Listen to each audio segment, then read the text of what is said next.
رئيس الوزراء حكومة فدرالka Soomaaliya mudane Xasan Cali Khayre ayaa kulan degdeg ah waxa uu la yeeshay saraakiisha hay'adaha amniga dalka kadib qaraxii ka dhacay xarunta degmada wadajir ee gobolka Banaadir. Kulanka ayaa looga hadlay dardargelinta sugidda amniga magaalada iyo sida ugu wanaagsan ee looga foojignaan lahaa dhagarta argagixisadu ay ku doonayso inay ku dhibaatayso shacabka Soomaaliyeed isla mar ahaantaana wax looga qaban lahaa dulduleelada sababtay in nabadiidku ay qarxiyaan shacabka Soomaaliyeed.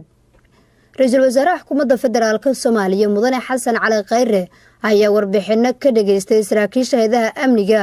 taa la xiriirta qaraxii ka dhacay degmada wadajir ee gobolka Banaadir isagoo u sheegay saraakiisha ciidanka inaysan ahayn wax loo dul qaadan karo in cadawgu ay helaan fursad ay ku dhibaateeyaan shacabka Soomaaliyeed si looga guuleysto argagixisada al-shabaabna shacabka Soomaaliyeed looga baahan yahay inay la shaqeeyaan ciidamada ku howlan sugidda amniga magaalada Muqdisho. shirka kadib ayaa wasiirka amniga gudaha ee xukuumadda federaalka Soomaaliya Maxamed Abuukar Islow Ducaale waxa uu kormeer ku tagay xarunta degmada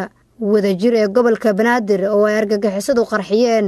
too inta badan burburtay. wasiirka amniga gudaha ee xukuumadda federaalka Soomaaliya Maxamed Abuukar Islow Ducaale ayaa warbixino ka dhageystay saraakiisha amniga degmada oo ku saabsan qaraxu sida u dhacay waxa ayna tilmaameen in gaariga asqarxiyay uu ahaa BL ama Homey oo saarnaamos